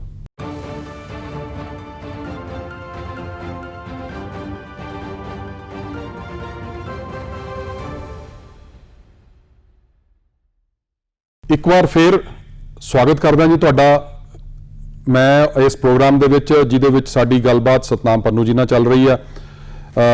ਜਿਹੜੀ ਹੁਣੀ ਪਿਛਲੇ ਦਿਨੀ ਅਨਾਉਂਸਮੈਂਟ ਹੋਈ ਆ ਪੇਰੈਂਟਸ ਗ੍ਰੈਂਡ ਪੇਰੈਂਟਸ ਦੀ ਸਪਾਂਸਰਸ਼ਿਪ ਨੂੰ ਲੈ ਕੇ ਫੈਡਰਲ ਗਵਰਨਮੈਂਟ ਵੱਲੋਂ, ਤੇ ਉਹਦੀਆਂ ਡਿਟੇਲਸ ਜਾਣ ਰਹੇ ਆ ਕਿ ਕਿਸ ਤਰੀਕੇ ਨਾਲ ਇਹ ਜਿਹੜੀ ਆ ਨਵੀਂ ਪਾਲਿਸੀ ਆਈ ਹੈ ਤੇ ਕਿਸ ਤਰੀਕੇ ਦੇ ਕੀ ਪੁਆਇੰਟਸ ਨੇ ਜਿਨ੍ਹਾਂ ਨੂੰ ਸਾਨੂੰ ਮੱਦੇਨਜ਼ਰ ਰੱਖਣਾ ਪਏਗਾ ਆਪਣੀ ਪਲੈਨਿੰਗ ਕਰਨ ਵਾਸਤੇ, ਜੇ ਅਸੀਂ ਆਪਣੇ ਪੇਰੈਂਟਸ ਨੂੰ ਜਾਂ ਗ੍ਰੈਂਡ ਪੇਰੈਂਟਸ ਨੂੰ ਬੁਲਾਉਣਾ ਚਾਹੁੰਦੇ ਹਾਂ। ਪੰਨੂ ਸਾਹਿਬ, ਬ੍ਰੇਕ ਤੇ ਜਾਣ ਤੋਂ ਪਹਿਲਾਂ ਆਪਣੀ ਗੱਲਬਾਤ ਚੱਲ ਰਹੀ ਸੀ ਲੈਟਰ ਆਫ ਇੰਟਰਸਟ ਨੂੰ ਲੈ ਕੇ, ਤੇ ਮੈਂ ਤੁਹਾਨੂੰ ਰਿਕੁਐਸਟ ਕਰੂੰਗਾ ਜੀ ਕਿ ਇਹਨੂੰ ਥੋੜਾ ਜਿਹਾ ਹੋਰ ਇਲੈਬੋਰੇਟ ਕਰੋ ਵੀ ਜਿਹੜਾ ਲੈਟਰ ਆਫ ਇੰਟਰਸਟ ਹੈਗਾ ਆ, ਅਸੀਂ ਤੁਹਾਡੇ ਮੁਤਾਬਕ ਜਿਸ ਤਰ੍ਹਾਂ ਤੁਸੀਂ ਪਹਿਲਾਂ ਦੱਸਿਆ ਵੀ ਕੀ ਆਨਲਾਈਨ ਜਾ ਕੇ ਸਬਮਿਸ਼ਨ ਹੋਣੀ ਹੈ ਜੀ? ਢਿੱਲੋਂ ਸਾਹਿਬ, ਲੈਟਰ ਆਫ ਇੰਟਰਸਟ ਬਹੁਤ ਹੀ ਇੰਪੋਰਟੈਂਟ ਇਨਫੋਰਮੇਸ਼ਨ ਹੈ ਇਸ ਪ੍ਰੋਸੀਜਰ ਦੇ ਵਿੱਚ। ਇਸ ਬੇਸ ਤੇ ਹੀ ਤੁਹਾਡਾ ਨਾਮ ਪਿਕ ਹੋਣਾ ਹੈ। ਸੋ ਲੈਟਰ ਆਫ ਇੰਟਰਸਟ ਸਪਾਂਸਰ ਦੇ ਦੁਆਰਾ ਸਬਮਿਟ ਕੀਤਾ ਜਾਏਗਾ। ਸੋ ਉਹ ਕੋਈ ਵੀ ਸਪਾਂਸਰ ਜਿਹੜਾ ਆਪਣੇ ਪੇਰੈਂਟਸ ਗ੍ਰੈਂਡ ਪੇਰੈਂਟਸ ਨੂੰ ਸਪਾਂਸਰ ਕਰਨਾ ਚਾਹੁੰਦਾ ਹੈ, ਸੋ ਉਹ ਲੈਟਰ ਆਫ ਇੰਟਰਸਟ ਸਬਮਿਟ ਕਰੇਗਾ। ਹਾਂ ਯੈਸ, ਇਹ 13 ਅਕਤੂਬਰ ਨੂੰ ਹੀ ਆਨਲਾਈਨ ਵੈਬਸਾਈਟ ਤੇ IRCC ਦੀ ਵੈਬਸਾਈਟ ਤੇ ਖੁੱਲੇਗਾ। ਠੀਕ ਹੈ ਜੀ। ਉੱਥੇ ਜਾ ਕੇ ਤੁਸੀਂ ਆਪਣੀ ਇਨਫੋਰਮੇਸ਼ਨ ਸਬਮਿਟ ਕਰਨੀ ਹੈ। ਸੋ ਇਹਨੂੰ ਇੱਕ ਮਿੰਨੀ ਐਪਲੀਕੇਸ਼ਨ ਤੇ ਵੈਰੀ ਇੰਪੋਰਟੈਂਟ ਇਨਫੋਰਮੇਸ਼ਨ ਸਮਝਿਆ ਜਾਵੇ। ਉਹਦਾ ਕਾਰਨ ਇਹ ਹੈ ਕਿ ਕਈ ਵਾਰੀ ਜੇ ਤੁਸੀਂ ਕੋਈ ਵੀ ਇਹਦੇ ਵਿੱਚ ਗਲਤ ਇਨਫੋਰਮੇਸ਼ਨ ਦੇ ਦਿੱਤੀ ਤਾਂ ਇਸ ਦੇ ਵਿੱਚ ਕਰੈਕਸ਼ਨ ਕਰਨ ਦੀ ਉਹਨਾਂ ਨੇ ਕੋਈ ਗੁੰਜਾਇਸ਼ ਨਹੀਂ ਛੱਡੀ। ਅੱਛਾ, ਮਤਲਬ ਤੁਸੀਂ ਕਹਿ ਰਹੇ ਹੋ ਕਿ ਜਿਹੜੀ ਵੀ ਇਨਫੋਰਮੇਸ਼ਨ ਕੋਈ ਵੀ ਜਿਹੜਾ ਇੱਛਾ ਰੱਖਦਾ ਆ ਸਪਾਂਸਰ ਕਰਨ ਵਾਸਤੇ, ਉਹਨੂੰ ਕੇਅਰਫੁਲੀ ਇਹ ਚੀਜ਼ ਦੇਖਣੀ ਪਏਗੀ ਕਿ ਜਿਹੜੀ ਵੀ ਇਨਫੋਰਮੇਸ਼ਨ ਉਹਦੇ ਤੇ ਫੀਡ ਕਰੇ ਤੇ ਉਹ ਇੰਨੀ ਕੁ ਐਕੂਰੇਟ ਹੋਵੇ ਕਿ ਉਹਦੇ 'ਚ ਕਿੰਤੂ ਪਰੰਤੂ ਉਹਦੀ ਗੁੰਜਾਇਸ਼ ਨਾ ਹੋਵੇ, ਤਾਂ ਕਿ ਜਦੋਂ ਇਨਫੋਰਮੇਸ਼ਨ ਚੱਕੀ ਜਾਵੇ ਜਾਂ ਉਹਦੀ ਐਪਲੀਕੇਸ਼ਨ ਚੱਕੀ ਜਾਵੇ ਤਾਂ ਇਹ ਨਾ ਹੋਵੇ ਕਿ ਉਹ ਜਿਹੜੇ ਐਕਚੁਅਲ 'ਚ ਫੈਕਟਸ ਨੇ ਅਗਰ ਉਹ ਮੈਚ ਨਹੀਂ ਕੀਤੇ ਤਾਂ ਫਾਈਲ ਜਿਹੜੀ ਹੈ ਕਲੋਜ਼ ਕਰਤੀ ਜਾਊਗੀ। ਹਾਂਜੀ ਬਿਲਕੁਲ ਢਿੱਲੋਂ ਸਾਹਿਬ, ਤੁਸੀਂ ਬਿਲਕੁਲ ਠੀਕ ਪਕੜਿਆ ਹੈ ਕਿ ਜਿਹੜੀ ਤੁਸੀਂ ਲੈਟਰ ਆਫ ਇੰਟਰਸਟ ਦੇ ਵਿੱਚ ਇਨਫੋਰਮੇਸ਼ਨ ਦੇਣੀ ਹੈ ਉਸ ਨੂੰ ਬਾਅਦ ਰੀਅਲ ਐਪਲੀਕੇਸ਼ਨ ਦੇ ਨਾਲ ਜਾਂ ਬਾਅਦ 'ਚ ਸਬਮਿਟਡ ਐਪਲੀਕੇਸ਼ਨ ਦੇ ਨਾਲ ਮੈਚ ਕਰਨਾ ਹੈ। ਜੇ ਉਹ ਮੈਚ ਨਹੀਂ ਕੀਤੀ ਤਾਂ ਤੁਹਾਡੀ ਐਪਲੀਕੇਸ਼ਨ ਜਿਹੜੀ ਉੱਥੇ ਕਲੋਜ਼ ਕੀਤੀ ਜਾ ਸਕਦੀ ਹੈ। ਸੋ ਲੈਟਰ ਆਫ ਇੰਟਰਸਟ ਦੇ ਵਿੱਚ ਜਿਵੇਂ ਪਹਿਲਾਂ ਮੈਂ ਕਿਹਾ ਸੀ ਕਿ ਕਰੈਕਸ਼ਨ ਨਹੀਂ ਕਰ ਸਕਦੇ, ਸਿਰਫ ਇੱਕੋ ਕਰੈਕਸ਼ਨ, ਇੱਕ ਆਪਸ਼ਨ ਉਹਨਾਂ ਨੇ ਛੱਡੀ ਹੈ ਕਿ ਤੁਸੀਂ ਆਪਣੀ ਈਮੇਲ ਕਰੈਕਟ ਕਰ ਸਕਦੇ ਹੋ ਉਸ ਦੇ ਵਿੱਚ। ਉਸ ਤੋਂ ਇਲਾਵਾ ਜੋ ਤੁਸੀਂ ਸਬਮਿਟ ਕੀਤਾ ਮਤਲਬ ਬੇਸਿਕਲੀ ਨੈਗਲੀਜੀਬਲ ਹੀ ਹੈ ਜੀ ਈਮੇਲ ਦੀ ਤੇ ਕਰੈਕਸ਼ਨ ਤੇ। ਚਲੋ ਉਹ ਤਾਂ ਜਸਟ ਇਹ ਵੀ ਜੇ ਸਪੈਲ ਕਰਨ ਲੱਗਿਆ ਕੋਈ ਗਲਤੀ ਹੋ ਗਈ ਤੇ ਉਸੇ ਕੇਸ ਬਣਦੀ, ਅਦਰਵਾਈਜ਼ ਈਮੇਲ ਹਾਂ, ਜਾਂ ਇਹ ਵੀ ਤੁਸੀਂ ਇੱਕ ਈਮੇਲ ਚੇਂਜ ਕਰਕੇ ਦੂਜੀ ਈਮੇਲ ਕਹਿਣਾ ਚਾਹੁੰਦੇ ਵੀ ਮੈਨੂੰ ਹੁਣ ਆਹ ਈਮੇਲ ਤੇ ਤੁਸੀਂ ਕੋਰਸਪੌਂਡ ਕਰੋ, ਉਹ ਸਮਝ ਆਉਂਦੀ ਹੈ। ਅਦਰਵਾਈਜ਼ ਤਾਂ ਈਮੇਲ ਤਾਂ ਚਲੋ ਬਹੁਤ ਹੀ ਜ਼ਿਆਦਾ ਮਾਈਨਰ। ਹਾਂਜੀ, ਦੂਜੇ ਲਫ਼ਜ਼ਾਂ 'ਚ ਇਹ ਕਹਿ ਲਓ ਕਿ ਕਰੈਕਸ਼ਨ ਦਾ ਉਹਨਾਂ ਨੇ ਕੋਈ ਆਪਸ਼ਨ ਨਹੀਂ, 0% ਗੁੰਜਾਇਸ਼ ਹੈ। ਜੋ ਇਨੀਸ਼ੀਅਲ ਸਟੇਜ ਤੇ ਜੋ ਤੁਸੀਂ ਇਨਫੋਰਮੇਸ਼ਨ ਦੇਣੀ ਹੈ ਕਰੈਕਟ ਹੋਵੇ, ਤੁਹਾਡਾ ਨਾਮ ਪਾਸਪੋਰਟ ਦੇ ਨਾਲ ਮੈਚ ਕਰਦਾ ਹੋਵੇ, ਤੁਹਾਡੀ ਪੇਰੈਂਟਸ ਦੀ ਇਨਫੋਰਮੇਸ਼ਨ ਜਿਹੜੀ ਕਰੈਕਟ ਡਾਕੂਮੈਂਟਸ ਜਿਹੜੇ ਲੀਗਲ ਡਾਕੂਮੈਂਟਸ ਨੇ ਉਹਨਾਂ ਨਾਲ ਮੈਚ ਕਰਦੀ ਹੋਵੇ, ਤੁਹਾਡਾ ਐਡਰੈਸ, ਤੁਹਾਡੀ ਟੋਟਲ ਇਨਫੋਰਮੇਸ਼ਨ, ਬਾਕੀ ਜੋ ਫਾਈਨੈਂਸ਼ੀਅਲ ਇਨਫੋਰਮੇਸ਼ਨ ਦਿੱਤੀ ਹੈ ਇਹਦੇ ਵਾਸਤੇ ਬਾਅਦ 'ਚ ਸਪੋਰਟਿੰਗ ਡਾਕੂਮੈਂਟਸ ਮੰਗੇ ਜਾਣੇ ਨੇ। ਇਨੀਸ਼ੀਅਲ ਸਟੇਜ ਤੇ ਬੇਸਿਕ ਇਨਫੋਰਮੇਸ਼ਨ ਆ, ਇੱਕ ਫਾਰਮ ਆ ਜਿਹਦੇ ਵਿੱਚ ਤੁਸੀਂ ਉਹ ਤੁਹਾਡੀ ਇਨਫੋਰਮੇਸ਼ਨ ਆ, ਤੁਹਾਡੇ ਪੇਰੈਂਟਸ ਦੀ ਇਨਫੋਰਮੇਸ਼ਨ ਆ ਜਾਂ ਗ੍ਰੈਂਡ ਪੇਰੈਂਟਸ ਦੀ ਇਨਫੋਰਮੇਸ਼ਨ ਆ, ਉਹਨਾਂ ਦੀ factual information, date of birth ਆ, ਫਾਈਨੈਂਸ਼ੀਅਲ ਇਨਫੋਰਮੇਸ਼ਨ ਆ, ਤੇ ਸਪੋਰਟਿੰਗ ਡਾਕੂਮੈਂਟਸ ਜਿਹਦੇ ਵਿੱਚ ਸਟੇਟਸ ਦੀ ਤੁਹਾਡੇ ਕੈਨੇਡੀਅਨ ਸਟੇਟਸ ਦੀ ਕਨਫਰਮੇਸ਼ਨ ਆ, ਪਾਸਪੋਰਟ ਦੀ ਇਨਫੋਰਮੇਸ਼ਨ ਆ। ਸੋ ਇਹੋ ਜਿਹੇ ਤੁਸੀਂ ਮਿਨੀਮਮ ਡਾਕੂਮੈਂਟਸ ਅਪਲੋਡ ਹੋਣੇ ਨੇ। ਠੀਕ ਹੈ ਜੀ। ਸੋ ਜੇ ਇਹ ਕਰੈਕਟ ਨਹੀਂ ਹੈ, ਉਹਨਾਂ ਬੜਾ ਕਲੀਅਰ ਇੰਸਟਰਕਸ਼ਨ ਦੇ ਵਿੱਚ ਦਿੱਤਾ ਗਿਆ ਆ ਕਿ ਜੇ ਲੈਟਰ ਆਫ ਇੰਟਰਸਟ ਦੇ ਵਿੱਚ ਪ੍ਰੋਵਾਈਡਡ ਇਨਫੋਰਮੇਸ਼ਨ ਬਾਅਦ ਦੇ ਵਿੱਚ ਸਬਮਿਟਡ ਐਪਲੀਕੇਸ਼ਨ ਦੇ ਨਾਲ ਮੈਚ ਨਹੀਂ ਕਰਦੀ ਹੋਏਗੀ ਤਾਂ ਉਹ ਐਪਲੀਕੇਸ਼ਨ ਜਿਹੜੀ ਆ ਉਹ ਕਲੋਜ਼ ਕਰ ਦਿੱਤੀ ਜਾਏਗੀ, ਉਹ ਵਾਪਸ ਕਰ ਦਿੱਤੀ ਜਾਵੇਗੀ। ਪੰਨੂ ਸਾਹਿਬ, ਇੱਕ ਵਾਰੀ ਫੇਰ ਸਾਰਿਆਂ ਦੇ ਬੈਨੀਫਿਟ ਵਾਸਤੇ ਜੀ ਡੇਟਸ ਜਿਹੜੀਆਂ ਨੇ ਦੁਬਾਰਾ ਇੱਕ ਵਾਰੀ ਸ਼ੇਅਰ ਕਰੋ ਸਾਡੇ ਨਾਲ ਜੀ। 13 ਅਕਤੂਬਰ ਦੁਪਹਿਰ ਤੋਂ ਲੈ ਕੇ ਦੁਪਹਿਰੇ ਅਸੀਂ ਮਤਲਬ 12 ਵਜੇ ਨੂਨ ਟਾਈਮ, ਅੱਛਾ ਟੋਰਾਂਟੋ ਟਾਈਮ। ਸੋ 3 ਨਵੰਬਰ ਅਗੇਨ 12 PM ਤੱਕ ਅਗੇਨ ਟੋਰਾਂਟੋ ਟਾਈਮ। ਹਾਂਜੀ, ਅਗੇਨ ਟੋਰਾਂਟੋ ਟਾਈਮ। ਤੇ ਇਹ ਜਿਹੜਾ ਤੁਸੀਂ ਇਸ ਸਾਲ ਦੀ ਗੱਲ ਕਰ ਰਹੇ ਹੋ ਜਿਹਦੇ ਚ 10,000 ਐਪਲੀਕੇਸ਼ਨ ਪਿਕ ਹੋਣੀ ਆ, ਤੇ ਕੀ 2021 ਦੀਆਂ ਵੀ ਕੋਈ ਡੇਟਸ ਅਨਾਉਂਸਡ ਨੇ ਜੀ? ਇੰਜ ਲੱਗਦਾ ਕਿ ਇਹਨਾਂ ਨੇ ਪ੍ਰੋਗਰਾਮ ਕੰਟੀਨਿਊ ਰੱਖਣਾ। ਅੱਛਾ ਜੀ। ਸੋ 2021 ਜਨਵਰੀ ਤੋਂ ਸ਼ੁਰੂ ਹੋ ਜਾਏਗਾ। ਓਕੇ। ਉਹਦੇ ਵਿੱਚ ਲੈਟਰ ਆਫ ਇੰਟਰਸਟ ਸਬਮਿਟ ਕਰਨ ਦੀਆਂ ਕਿਹੜੀਆਂ ਡੇਟਸ ਹੋਣਗੀਆਂ ਉਹ ਅਜੇ ਅਨਾਉਂਸ ਨਹੀਂ ਕੀਤੀਆਂ, ਕਿਉਂਕਿ ਇਹਨਾਂ ਨੇ ਨੰਬਰ ਦੇ ਦਿੱਤਾ ਕਿ ਨੈਕਸਟ ਈਅਰ 30,000 ਦਾ ਨੰਬਰ ਹੋਏਗਾ। ਫਾਈਨੈਂਸ਼ੀਅਲ ਸਪੋਰਟ ਦੀ ਇਨਫੋਰਮੇਸ਼ਨ ਨੈਕਸਟ ਈਅਰਲੀ ਦੇ ਦਿੱਤੀ ਆ। ਫਾਈਨੈਂਸ਼ੀਅਲ ਜਿਹੜੀ ਕੈਲਕੂਲੇਸ਼ਨ ਕੀਤੀ ਜਾਂਦੀ ਹੈ ਕਿ ਮਿਨੀਮਮ ਰਿਕੁਆਇਰਡ ਇਨਕਮ ਵਾਸਤੇ ਇੱਕ ਇਮੀਗ੍ਰੇਸ਼ਨ ਡਿਪਾਰਟਮੈਂਟ ਵੱਲੋਂ ਉਹਨੂੰ ਲਾਈਕੋ ਕਿਹਾ ਜਾਂਦਾ ਆ, lowest cut off income plus 30% ਹਰੇਕ ਸਾਲ ਐਡ ਕੀਤਾ ਜਾਂਦਾ। ਸੋ ਇਸ ਸਾਲ ਕੋਵਿਡ ਦੇ ਕਰਕੇ ਕਾਫੀ ਲੋਕੀ ਅਫੈਕਟਡ ਨੇ। ਸੋ 2021 ਦੇ ਵਿੱਚ ਭਾਵ ਕਿ ਜਿਹੜੀ 2020 ਦੀ ਇਨਕਮ ਹੋਏਗੀ ਉਹਦੇ ਵਿੱਚ ਪਲੱਸ 30% ਨੂੰ ਐਡ ਨਹੀਂ ਕੀਤਾ। ਸੋ ਉਹਨਾਂ ਨੇ ਲਗਭਗ ਨੈਕਸਟ ਈਅਰ ਦੀ ਪਾਲਿਸੀ ਵੀ ਡਿਕਲੇਅਰ ਕਰ ਦਿੱਤੀ ਆ। ਸਿਰਫ ਡੇਟਸ ਅਨਡਿਕਲੇਅਰਡ ਨੇ ਕਿ next year letter of interest ਦੀਆਂ ਕਿਹੜੀਆਂ ਡੇਟ ਹੋਣਗੀਆਂ। ਤੇ ਹੁਣ ਪੰਨੂ ਸਾਹਿਬ, ਮੈਂ ਕੁਝ ਕੁਐਸਚਨ ਸਾਡੇ ਵਿਊਅਰਸ ਨੇ ਜੀ, ਉਹਨਾਂ ਨੇ ਸਾਡੇ ਨਾਲ ਇਨਫੋਰਮੇਸ਼ਨ ਸ਼ੇਅਰ ਕੀਤੀ ਹੈ ਕਿ ਇਹਨਾਂ ਤੇ ਸਾਨੂੰ ਜਵਾਬ ਲੈ ਕੇ ਦਿਓ ਪੰਨੂ ਸਾਹਿਬ ਤੋਂ। ਇੱਕ ਕੁਐਸਚਨ ਹੈ ਜੀ, ਸਾਡੇ ਵਿਊਅਰਸ ਨੇ, ਉਹਨਾਂ ਨੇ ਕਿਹਾ ਕਿ ਅਗਰ ਮੈਂ ਸਿੰਗਲ ਜਾਂ ਆਪਣੀ ਇਨਕਮ ਦੇਖਾਂ ਤੇ ਮੇਰੀ ਅਗਰ ਇਨਕਮ ਨਹੀਂ ਬਣਦੀ, ਕੀ ਮੈਂ ਕਿਸੇ ਹੋਰ ਦੀ ਇਨਕਮ ਨਾਲ ਜੁਆਇਨ ਕਰਾ ਕੇ ਕੋ ਸਾਈਨਰ ਬਣਾ ਸਕਦਾ ਹਾਂ? ਹਾਂਜੀ, ਬਿਲਕੁਲ ਢਿੱਲੋਂ ਸਾਹਿਬ ਕਰ ਸਕਦੇ ਹੋ। ਉਹ ਬੜਾ ਇੰਪੋਰਟੈਂਟ ਕੁਐਸਚਨ ਆ। ਇਹ ਚੀਜ਼ਾਂ ਅਕਸਰ ਪ੍ਰੈਕਟੀਕਲ ਰੂਪ ਦੇ ਵਿੱਚ ਸਾਹਮਣੇ ਫੇਸ ਕਰਨੀਆਂ ਪੈਂਦੀਆਂ ਨੇ। ਜੈਸ ਕਿ ਜੇ ਇੱਕ ਫੈਮਿਲੀ ਮੈਂਬਰ ਦੀ ਭਾਵ ਇੱਕ ਸਪਾਊਸ ਦੀ ਇਨਕਮ ਰਿਕੁਆਇਰਮੈਂਟ ਨਹੀਂ ਪੂਰੀ ਕਰਦੀ ਤਾਂ ਤੁਹਾਡਾ ਦੂਸਰਾ ਸਪਾਊਸ ਕੋ ਸਾਈਨਰ ਹੋ ਸਕਦਾ ਹੈ। ਸੋ ਕੋ ਸਾਈਨਰ ਤੇ ਸਾਈਨਰ ਦੀ ਇਨਕਮ ਦੋਨਾਂ ਨੂੰ ਕਲੱਬ ਕਰਕੇ ਫਿਰ ਉਹ ਫੈਮਿਲੀ ਇਨਕਮ ਦੇ ਰੂਪ ਵਿੱਚ ਦੇਖਿਆ ਜਾਏਗਾ। ਦੂਸਰੇ ਪਾਸੇ ਕਿ ਫੈਮਿਲੀ ਮੈਂਬਰਸ ਕਿੰਨੇ ਨੇ ਉਹਦੇ ਨਾਲ ਜੋ ਮੈਚ ਕਰਦਾ, ਤੇ ਜੈਸ ਤੁਸੀਂ ਕੋ ਸਾਈਨਰ ਨੂੰ ਲੈ ਸਕਦੇ ਹੋ। ਕੋ ਸਾਈਨਰ ਦੀਆਂ ਵੀ ਸੇਮ ਐਲੀਜੀਬਿਲਟੀਜ਼ ਨੇ ਜੋ ਸਾਈਨਰ ਵਾਲੀਆਂ ਨੇ, ਸਪਾਂਸਰ ਵਾਲੀਆਂ ਨੇ।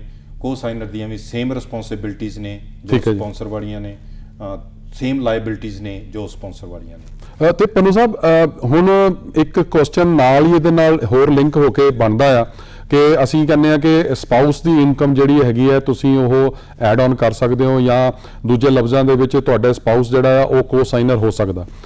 ਤੇ ਅਗਰ ਸਿਮਿਲਰ ਸਿਚੁਏਸ਼ਨ ਇਹ ਹੋਵੇ ਕਿ ਜਿਹੜਾ ਕੋ ਸਾਈਨਰ ਆ ਤੁਹਾਡਾ ਸਪਾਊਸ, ਉਹਦੇ ਪੇਰੈਂਟਸ ਨੇ ਵੀ ਅਗਰ ਆਣਾ ਹੋਵੇ ਤੇ ਫਿਰ ਇਨਕਮ ਕ੍ਰਾਈਟੇਰੀਆ ਕਿਸ ਤਰ੍ਹਾਂ ਜੱਜ ਹੋਏਗਾ ਜੀ? ਢਿੱਲੋਂ ਸਾਹਿਬ, ਯੈਸ, ਇਹ ਬੜੀ ਨਾਰਮਲ ਸਿਚੁਏਸ਼ਨ ਹੈ, ਹਰ ਘਰ ਦੇ ਵਿੱਚ ਹੋਏਗੀ। ਹਾਂਜੀ। ਜੋ ਇੱਕ ਸਪਾਊਸ ਦੇ ਪੇਰੈਂਟਸ ਨੇ ਉਸੇ ਤਰ੍ਹਾਂ ਦੂਸਰੇ ਸਪਾਊਸ ਦੇ ਪੇਰੈਂਟਸ ਉਹਨੇ ਇੰਪੋਰਟੈਂਟ ਨੇ, ਜਾਂ ਦੋਨਾਂ ਨੂੰ ਆਉਣਾ ਚਾਹੁੰਦੇ ਨੇ। ਹਾਂਜੀ। ਜਾਂ ਥੋੜਾ ਗੈਪ ਪਾ ਕੇ ਅੱਗੋਂ ਪਿੱਛੋਂ ਆਉਣਾ ਚਾਹੁੰਦੇ ਨੇ। ਬਟ ਜੇ ਦੋਨੋਂ ਇਸੇ ਸਾਲ ਅਪਲਾਈ ਕਰਨਾ ਚਾਹੁੰਦੇ ਨੇ, ਦੋਨਾਂ ਵੱਖਰੇ ਵੱਖਰੇ ਲੈਟਰ ਆਫ ਇੰਟਰਸਟ ਸਬਮਿਟ ਕਰ ਸਕਦੇ ਨੇ। ਅੱਛਾ ਜੀ। ਸੋ ਹਸਬੈਂਡ ਵੱਖਰਾ ਲੈਟਰ ਆਫ ਇੰਟਰਸਟ ਆਪਣੇ ਪੇਰੈਂਟਸ ਬਾਰੇ ਸਬਮਿਟ ਕਰ ਸਕਦਾ ਹੈ, ਵਾਈਫ ਲੈਟਰ ਆਫ ਇੰਟਰਸਟ ਆਪਣੇ ਪੇਰੈਂਟਸ ਬਾਰੇ ਸਬਮਿਟ ਕਰ ਸਕਦੇ ਆ। ਰੈਂਡਮਲੀ ਨੰਬਰ ਪਿਕ ਹੋਣਾ, ਦੇਖੋ ਜੇ ਦੋਨੋਂ ਪਿਕ ਹੋ ਗਏ ਤਾਂ ਜੇ ਦੋਨਾਂ ਦੀ separately independently income criteria meet ਕਰਦੇ ਆ, ਠੀਕ ਹੈ ਜੀ, ਜੈਸ ਦੋਨਾਂ ਦੀਆਂ ਐਪਲੀਕੇਸ਼ਨ ਥਰੂ ਹੋ ਜਾਣਗੀਆਂ। ਜੇ ਦੋਨਾਂ ਦੇ ਵਿੱਚੋਂ ਇੱਕ ਦਾ ਪਿਕ ਹੁੰਦਾ ਹੈ, at least you have the option ਕਿ ਤੁਸੀਂ ਦੋਨੋਂ ਦਾ ਅਪਲਾਈ ਕੀਤਾ ਸੀ, ਤਾਂ ਦੋਨੋਂ ਦੇ ਵਿੱਚੋਂ ਐਟਲੀਸਟ ਇੱਕ ਨੰਬਰ ਪਿਕ ਹੋਇਆ, ਸੋ ਉਹਨਾਂ ਦੀ ਥਰੂ ਹੋ ਜਾਏਗਾ। ਪਰ ਯੈਸ, ਦੋਨੋਂ ਵੱਖਰੇ ਵੱਖਰੇ ਲੈਟਰ ਆਫ ਇੰਟਰਸਟ ਸਬਮਿਟ ਕਰ ਸਕਦੇ ਨੇ। ਇਹਦੇ ਨਾਲ ਹੀ ਮੈਂ ਇੱਕ ਚੀਜ਼ ਹੋਰ ਐਡ ਕਰਨੀ ਚਾਹਾਂਗਾ। ਹਾਂਜੀ। ਕਿ ਕੋਈ ਵੀ ਸਪਾਂਸਰ ਇੱਕ ਤੋਂ ਵੱਧ ਲੈਟਰ ਆਫ ਇੰਟਰਸਟ ਸਬਮਿਟ ਨਹੀਂ ਕਰ ਸਕਦਾ। ਓਕੇ। ਜੇ ਤੁਸੀਂ ਇੱਕ ਤੋਂ ਵੱਧ ਲੈਟਰ ਆਫ ਇੰਟਰਸਟ ਸਬਮਿਟ ਕਰੋਗੇ, ਇਹਦੇ ਨਾਲ ਤੁਹਾਡਾ ਲਾਟਰੀ ਨਿਕਲਣ ਦੇ ਜ਼ਿਆਦਾ ਚਾਂਸਸ ਨਹੀਂ ਆ। ਸੋ ਉਹਦੇ ਵਿੱਚ ਹੋਏਗਾ ਕਿ ਜੇ ਤੁਸੀਂ 1 2 3 ਲੈਟਰ ਆਫ ਇੰਟਰਸਟ ਸਬਮਿਟ ਕੀਤੇ ਨੇ, ਪਹਿਲਾ ਦੂਸਰਾ ਡਿਲੀਟ ਹੋ ਜਾਏਗਾ, ਥਰਡ ਭਾਵੇਂ ਉਹ ਵੀਕ ਸੀਗਾ ਜਾਂ ਬੈਟਰੀ ਇਨਫੋਰਮੇਸ਼ਨ ਸੀ ਜਾਂ ਪੂਅਰ ਇਨਫੋਰਮੇਸ਼ਨ ਆ, last submitted letter of interest ਹੀ ਰੱਖਿਆ ਜਾਏਗਾ। ਅੱਛਾ, ਪਰ ਇਹਦੇ ਵਿੱਚ ਜੋ ਮੈਂ ਸਮਝਣ ਦੀ ਕੋਸ਼ਿਸ਼ ਕਰ ਰਿਹਾ ਹਾਂ ਕਿ ਤੁਸੀਂ ਕਹਿ ਰਹੇ ਹੋ ਕਿ ਅਗਰ ਮਲਟੀਪਲ ਲੈਟਰ ਆਫ ਇੰਟਰਸਟ, ਸੋ ਇਹ ਇੰਟੈਂਸ਼ਨਲ ਹੋ ਸਕਦੇ ਨੇ? ਹਾਂਜੀ, ਕਈ ਵਾਰੀ ਮੈਨੂੰ ਕਈ ਲੋਕਾਂ ਨੇ ਪੁੱਛਿਆ ਜੀ, ਲਾਟਰੀ ਸਿਸਟਮ ਆ, ਜੇ ਮੈਂ ਆਪਣੇ ਪੇਰੈਂਟਸ ਦੀਆਂ 5 ਲੈਟਰ ਆਫ ਇੰਟਰਸਟ ਸਬਮਿਟ ਕਰਦਾ ਤੇ ਮੇਰੇ ਚਾਂਸਸ 5 ਗੁਣਾ ਹੋ ਜਾਣਗੇ। ਅੱਛਾ, ਮਤਲਬ ਇਹ ਕਿ ਉਹ ਲਾਟਰੀ ਸਿਸਟਮ ਹੈ, ਜੇ ਮੈਂ 5 ਟਿਕਟਾਂ ਲਾਟਰੀ ਦੀਆਂ ਲੈ ਲਵਾਂ ਤੇ ਮੇਰੇ ਕੋਲ ਪ੍ਰੋਬੇਬਿਲਿਟੀ ਉਨੀ ਵੱਧ ਜਾਂਦੀ ਹੈ ਮੇਰਾ ਪਰ Okay. ਹਾਂ, ਪਰ ਇਸ ਕੈਟਾਗਰੀ ਵਿੱਚ ਬੜਾ ਕਲੀਅਰ ਹੈ, ਇੱਕ ਤੋਂ ਵੱਧ ਲੈਟਰ ਆਫ ਇੰਟਰਸਟ ਸਬਮਿਟ ਨਾ ਕਰਿਓ। ਜੇ ਕਰੋਗੇ ਤਾਂ ਪਹਿਲੇ 2 ਡਿਲੀਟ ਕਰ ਦੇਣੇ ਆ, ਜਾਂ ਜਿੰਨੇ ਵੀ ਤੁਹਾਡੇ ਫਸਟ ਸਬਮਿਟਡ ਨੇ ਉਹ ਡਿਲੀਟ ਹੋ ਜਾਣੇ ਨੇ। ਜਿਹੜਾ ਐਂਡ ਤੇ last submitted letter of interest ਆ ਉਹੀ ਇੱਕ ਰੱਖਿਆ ਜਾਣਾ ਆ, ਇੱਕ ਸਪਾਂਸਰ ਵੱਲੋਂ। ਬਟ ਜੈਸ ਦੋਨੋਂ ਹਸਬੈਂਡ ਵਾਈਫ ਵੱਖਰੇ ਵੱਖਰੇ ਸਪਾਂਸਰ ਹੋ ਸਕਦੇ ਨੇ, ਦੋਨੋਂ ਵੱਖਰੇ ਵੱਖਰੇ ਆਪਣੇ ਆਪਣੇ ਪੇਰੈਂਟਸ ਲਈ ਲੈਟਰ ਆਫ ਇੰਟਰਸਟ ਸਬਮਿਟ ਕਰ ਸਕਦੇ ਨੇ। ਪੰਨੂ ਸਾਹਿਬ, ਇੱਕ ਮੇਰੇ ਸਰਕਲ ਦੇ ਵਿੱਚ ਐਸੇ ਬਹੁਤ ਫਰੈਂਡ ਸਰਕਲ ਦੇ ਵਿੱਚ ਹੈਗੇ ਆ ਜਿਨ੍ਹਾਂ ਦੀ ਸਿਚੁਏਸ਼ਨ ਇਹ ਆ ਕਿ ਉਹ ਪਹਿਲਾਂ ਵਰਕ ਪਰਮਿਟ ਤੇ ਸੀਗੇ ਤੇ ਉਹਨਾਂ ਨੂੰ ਜਿਹੜਾ ਪੀਆਰ ਮਿਲੀ ਹੈਗੀ ਆ, ਉਹ ਕਹਿ ਲਓ ਕਿ ਜੇ 6 ਮਹੀਨੇ ਪਹਿਲਾਂ ਮਿਲੀ ਆ ਜਾਂ ਸਾਲ ਦੇ ਅੰਦਰ ਅੰਦਰ ਟਾਈਮ 'ਚ ਮਿਲੀ ਆ, ਸੋ ਉਹਨਾਂ ਦੇ ਉੱਤੇ ਕੀ ਕ੍ਰਾਈਟੇਰੀਆ ਅਪਲਾਈ ਹੋਏਗਾ? ਕਿ ਉਹਨਾਂ ਨੂੰ 3 ਸਾਲ ਵੇਟ ਕਰਨੀ ਪਏਗੀ? Anil Dhillon sahib, really very important, very practical question. So ਇਹ ਅੱਜ ਕੱਲ੍ਹ ਕਾਫੀ ਸਿਚੁਏਸ਼ਨ ਸਾਹਮਣੇ ਆ ਰਹੀਆਂ। ਉਹਦੇ ਵਿੱਚ ਕ੍ਰਾਈਟੇਰੀਆ ਹੈ ਕਿ ਸਪਾਂਸਰ ਵਾਸਤੇ 18 ਸਾਲ ਦੀ ਉਮਰ ਹੋਣੀ ਚਾਹੀਦੀ ਹੈ, ਕੈਨੇਡੀਅਨ ਪੀਆਰ ਹੋਣਾ ਚਾਹੀਦਾ ਜਾਂ ਸਿਟੀਜ਼ਨ ਹੋਣਾ ਚਾਹੀਦਾ ਹੈ। ਠੀਕ ਹੈ ਜੀ। ਪਰ ਜਦੋਂ ਉਸ ਨੇ ਲੈਟਰ ਆਫ ਇੰਟਰਸਟ ਸਬਮਿਟ ਕਰਨਾ, ਉਹ ਪੀਆਰ ਕਿੰਨੀ ਦੇਰ ਪਹਿਲਾਂ ਹੋਇਆ ਇਹ ਇੰਪੋਰਟੈਂਟ ਨਹੀਂ ਆ। ਅੱਛਾ ਪਰ ਜੀ। ਜਸਟ ਇੰਪੋਰਟੈਂਟ ਇਹ ਆ ਕਿ ਉਹ 3 ਸਾਲ ਦੀ ਇਨਕਮ ਰਿਕੁਆਇਰਮੈਂਟ ਪੂਰੀ ਕਰਦਾ ਹੋਵੇ। ਓਕੇ। ਸੋ ਇਸ ਕਰਕੇ ਜੇ 3 ਸਾਲ ਦੀ ਇਨਕਮ ਰਿਕੁਆਇਰਮੈਂਟ ਪੂਰੀ ਕਰਦਾ ਆ ਤਾਂ ਉਹ ਸਬਮਿਟ ਕਰ ਸਕਦਾ ਹੈ। ਨਾਲ ਹੀ ਇਹਦੇ ਮੈਂ ਤੁਹਾਡੀ ਇਨਫੋਰਮੇਸ਼ਨ ਥੋੜੀ ਹੋਰ ਸ਼ੇਅਰ ਕਰਨਾ ਚਾਹਾਂਗਾ ਕਿ ਜਦੋਂ ਲੈਟਰ ਆਫ ਇੰਟਰਸਟ ਸਬਮਿਟ ਕਰ ਦਿੱਤਾ ਤਾਂ ਕੀ ਹੋਵੇਗਾ। ਹਾਂਜੀ। ਇੱਕ ਨੰਬਰ ਲਾਟ ਹੋ ਜਾਣਾ ਜਦੋਂ ਤੁਸੀਂ ਸਬਮਿਟ ਕੀਤਾ, ਠੀਕ ਉਹ ਹੈ। ਨੰਬਰ ਨੋਟ ਕਰਕੇ ਰੱਖੋ। ਈਮੇਲ ਵੀ ਆਏਗੀ, ਜੰਕ ਈਮੇਲ ਚੈੱਕ ਕਰਦੇ ਰਹੋ। ਜਿਹਦਾ ਨੰਬਰ ਪਿਕਅਪ ਹੋ ਗਿਆ ਉਹਨੂੰ ਇੱਕ ਵਾਰੀ ਕਮਿਊਨੀਕੇਸ਼ਨ ਕੀਤੀ ਜਾਣੀ ਆ IRCC ਵੱਲੋਂ। ਜੇ ਤੁਸੀਂ ਉਹ ਇਨਫੋਰਮੇਸ਼ਨ ਲੂਜ਼ ਕਰ ਗਏ, 60 ਦਿਨਾਂ ਦੇ ਵਿੱਚ ਆਪਣੀ ਕੰਪਲੀਟਡ ਐਪਲੀਕੇਸ਼ਨ ਨਹੀਂ ਸਬਮਿਟ ਕੀਤੀ ਤਾਂ ਤੁਹਾਡਾ ਨੰਬਰ ਲੂਜ਼ ਹੋ ਗਿਆ। ਤੁਸੀਂ ਆਪਣਾ ਜਿਹੜਾ ਲੋਟਰੀ ਨਿਕਲੀ ਆ ਦੂਸਰੇ ਨੂੰ ਪਾਸ ਔਨ ਨਹੀਂ ਕਰ ਸਕਦੇ। Okay. ਜਿਵੇਂ ਹਸਬੈਂਡ ਵਾਈਫ ਨੂੰ ਨਹੀਂ ਕਰ ਸਕਦਾ, ਬ੍ਰਦਰ ਸਿਸਟਰ ਨੂੰ ਨਹੀਂ ਕਰ ਸਕਦਾ। ਸੋ ਜਿਹਦੀ ਲੋਟਰੀ ਨਿਕਲੀ ਉਹੀ ਆਪਣੇ ਪੇਰੈਂਟਸ ਜਾਂ ਗ੍ਰੈਂਡ ਪੇਰੈਂਟਸ ਦੀ ਐਪਲੀਕੇਸ਼ਨ ਸਬਮਿਟ ਕਰ ਸਕਦਾ ਹੈ। ਇਹ ਜੀ ਸਾਡੇ ਨਾਲ ਗੱਲਬਾਤ ਅੱਜ ਕਰ ਰਹੇ ਸੀਗੇ ਜੀ ਸਤਨਾਮ ਪੰਨੂ ਜੀ। ਇਹਨਾਂ ਨੇ ਬਹੁਤ ਵਿਸਤਾਰਪੂਰਵਕ ਸਾਨੂੰ ਦੱਸਿਆ ਕਿ ਜਿਹੜੀ ਨਵੀਂ ਪਾਲਿਸੀ ਪੇਰੈਂਟਸ ਗ੍ਰੈਂਡ ਪੇਰੈਂਟਸ ਤੇ ਇਮੀਗ੍ਰੇਸ਼ਨ ਨੂੰ ਲੈ ਕੇ ਅਨਾਉਂਸ ਹੋਈ ਆ, ਉਹਦੀ ਇਨ ਡੈਪਥ ਸਾਨੂੰ ਇਨਫੋਰਮੇਸ਼ਨ ਦਿੱਤੀ ਆ। ਤੇ ਮੈਂ ਉਮੀਦ ਕਰਦਾ ਜੀ ਕਿ ਸਾਰਿਆਂ ਨੂੰ ਇਹ ਬਹੁਤ ਪ੍ਰੋਗਰਾਮ ਨੌਲੇਜੇਬਲ ਲੱਗਿਆ ਹੋਵੇਗਾ। ਤੁਹਾਡੀ ਫੀਡਬੈਕ ਸਾਡੇ ਵਾਸਤੇ ਹਮੇਸ਼ਾ ਇੰਪੋਰਟੈਂਟ ਹੁੰਦੀ ਆ, ਜ਼ਰੂਰ ਆਪਣੀ ਫੀਡਬੈਕ ਦੇਣਾ ਤੇ ਇਸੇ ਤਰੀਕੇ ਦੇ ਜਿਹੜੇ ਟੌਪਿਕਸ ਨੇ ਉਹ ਲੈ ਕੇ ਤਾਂ ਹਮੇਸ਼ਾ ਅਸੀਂ ਤੁਹਾਡੇ ਸਮੁਖ ਆਉਂਦੇ ਰਵਾਂਗੇ। ਤੇ ਅੱਜ ਇਜਾਜ਼ਤ ਲੈਣਾ ਜੀ। ਪੰਨੂ ਸਾਹਿਬ, ਬਹੁਤ ਬਹੁਤ ਸ਼ੁਕਰੀਆ ਜੀ, ਮਿਹਰਬਾਨੀ ਤੁਹਾਡਾ ਸਟੂਡੀਓ ਜਾਣ ਦਾ ਜੀ। Thank you Dhillon Sahib, thank you for the chance. ਸਤਿ ਸ਼੍ਰੀ ਅਕਾਲ ਜੀ।